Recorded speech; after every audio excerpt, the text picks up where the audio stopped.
racist and a piece of trash, and he joins us live from his home in Essex this morning.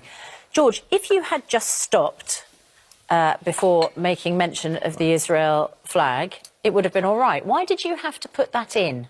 It's like being lectured by the hunchback of Notre Dame. What, me asking you that question? No, Lord Sugar sitting there in his expansive drawing room. This man who tweeted the most outrageous, racist trash at the time of the World Cup about the Senegal football team. To answer your question directly, I call out the Israel flag every time I see it. Whether Tommy Robinson and the EDL are carrying it, or the loyalists in East Belfast, or the football fans at Rangers or at Tottenham Hotspur. Why do you call out the Israel flag? Because it is an Israel flag. But why do you call it out? Why do I call it out? Because it's the flag of apartheid. I have spent 45 years fighting for the Palestinian people. So if you feel like me, and millions do, I assure you, including many watching this morning, you have to call it out. But you also know, George, you also know that Tottenham Hotspur has famously a very large Jewish following. Many of the fans will show an Israel flag from time to time. They're very proud of it. They're very proud of their Jewish heritage. And there's no doubt that when you first see that tweet that you do, as Tottenham Hotspur rightly said, as Lord Sugar and other prominent Jews in this country have said, it just looked blatantly anti-Semitic. What's Israel got to do with Judaism? Many Jews in Britain and in the world are completely against Israel. And many are not. Well, and many are not. And I'm against Israel. But you're entitled There's no point in arguing about this, Piers. You know my position, I know yours. I'm against Israel. You've been fired. You've been fired for choosing a moment of a football match. Yeah. In which I'd just been watching all these Israel flags being flown. Right, but the implication, whether you like it or not, was that to the Jewish following of Tottenham Hotspur, this is the implication that they took, is that you were choosing that moment to gloat that actually a Jewish-supported football club had failed to win the Champions League. You know that. No, I don't know it. It's false. This is not Alice in Wonderland where you get to choose what words mean whenever you like. The words are the words. You've been fired for those words. Well, look, I haven't been paid for more than 2 months, and my producer got sacked on Friday night before the show, so there's much more to this than you know, but you will know all of it.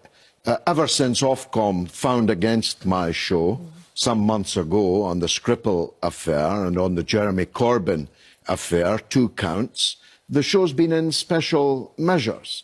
But I don't want to dwell on talk radio because I've already moved on. But many people see the delegitimization of the Israeli state as anti-Semitic. Well, that your issue is it's a trick with Jewish people. It's a trick that they play, and they always play it. Who said that to me? Shulamit Aloni, a cabinet minister in an Israeli government, over dinner in her house in Tel Aviv. You can have an issue with the Israeli government or the Israeli leader, but why an issue with the Israeli? It's a trick they Israel play. As a country. They brand anyone who supports the Palestinians as an anti-Semite. She told me it's a trick we play. Now they've done it to Jeremy Corbyn, they've done it to Bernie Sanders, to Chris Williamson, a list as long as you're let me again. But it doesn't wash much but anymore. George, here's what doesn't wash either. And I've known you a long time. I like you personally. I respect you in many ways, right? On this, as an Arsenal fan, I've got no truck with Tottenham fans whatsoever, except this. Arsenal has a large Jewish following too, right? We're 2 North London teams set in areas with lots of Jewish people living them, right?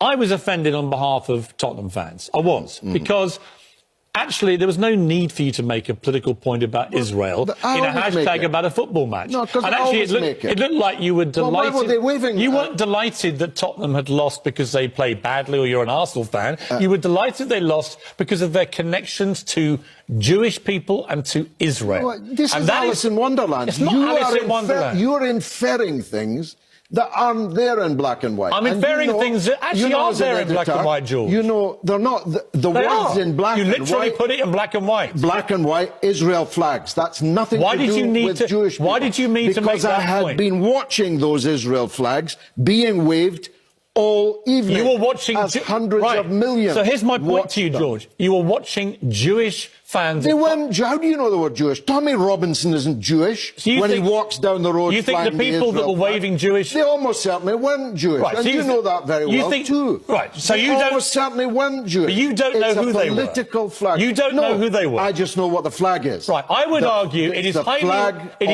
apartheid. Right, I would argue it is highly likely that the people that were putting up Israel flags in the Tottenham crowd were probably Jewish, right? Well, and therefore, it flies in the face of all evidence. Well, you don't know. You have no idea. But you don't think they were. I read Lord Finkelstein on this very subject. He says that the great majority of people singing what they sing, shouting what they shout, waving what they wave, are not Jewish. But I don't care if they're Jewish or not Jewish. It's the flag I'm against. No, it's and I'm the against country it you're against. because it flutters over the Gaza fence when little children are being murdered every Friday by snipers. Right. And that's why I'm against it. And they would say, what about all the rockets that get fired by Hamas the other way? And what do you say to that? Because they were killing those children before Hamas ever existed. But you have a position. They've been killing them since 1948. You have a famous position on this, right? Yes. Everybody knows your position on it. It is completely one-sided. That's entirely your right. What I don't think is your right is to put a hashtag like that on a night that Tottenham lose a game, which, if you're a Jewish fan of Tottenham, you take as a personal insult in an anti-Semitic manner. Take a look at my Twitter line, and you'll see a significant number of Jewish people absolutely supporting. And I've seen a significant number of Jewish people enraged and furious. Most Jewish and what people, they see at a time in this country, George, at a time in this country... Anti-Semitic attacks on the rise, Galloway. Don't talk to me about attacks. I'll show you my scars. Right. Don't talk to me about attacks. Muslims are attacked in Britain. 10, 20 times more than Jewish people are. But you don't talk about it. You don't want to talk about it. Don't talk to me